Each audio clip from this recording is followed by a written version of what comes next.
పరుగుల జీవితం.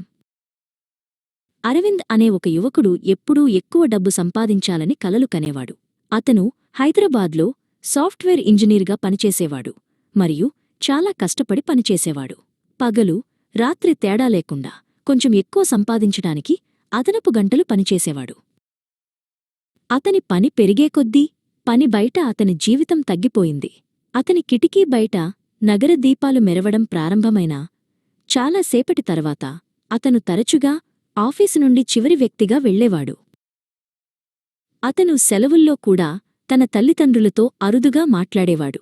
అతని ఏకైక ఆలోచన, నేను మరింత కష్టపడి పనిచేస్తే వచ్చే ఏడాది నాకు మంచి పెంపు లభిస్తుంది.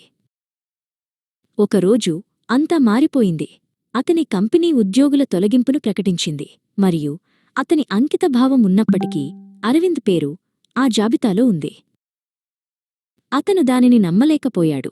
సంవత్సరాల తరబడి కష్టపడి పనిచేయడం, నిద్రలేని రాత్రులు, భోజనం మానేయడం ఏదీ అతన్ని కాపాడలేదు. అలసిపోయి అతను తన సంచులను సర్దుకున్నాడు. అతని చిన్న అపార్ట్మెంట్ ఖాళీగా మరియు నిశ్శబ్దంగా అనిపించింది. అరవింద్ విరామం తీసుకోవడానికి తన సొంత ఊరికి తిరిగి వచ్చాడు. ప్రయాణంలో అతను జయించడానికి చాలా కష్టపడిన ప్రపంచం నుండి వేరుపడిన భావనతో సుపరిచితమైన ప్రకృతి దృశ్యాలు గడిచిపోవడాన్ని చూశాడు. అతను ఎంత సన్నగా మరియు బలహీనంగా అయ్యాడో చూసి అతని తల్లిదండ్రులు ఆశ్చర్యపోయారు. అతను తలుపు వద్దకు వచ్చినప్పుడు అతని తల్లి కళ్ళు కన్నీళ్లతో నిండిపోయాయి.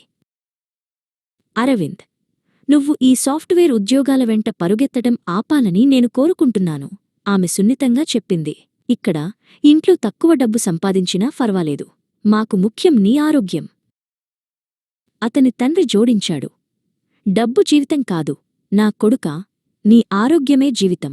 నువ్విక్కడ ఏదైనా ఉద్యోగం చేయవచ్చు లేదా ఒక చిన్న వ్యాపారం కూడా ప్రారంభించవచ్చు. మేము నీకు ఎల్లప్పుడూ మద్దతుగా ఉంటాము. కాని దయచేసి జీవించడం మరిచిపోయేలా చేసే పనిలో చేరకు. అరవింద్ చివరకు తాను ఇన్నాళ్లు ఏమి కోల్పోయాడో గ్రహించాడు. జీవితమంటే డబ్బు వెంట పరుగెత్తడం కాదు, సమతుల్యత, ఆరోగ్యం మరియు కుటుంబంతో జీవించడం.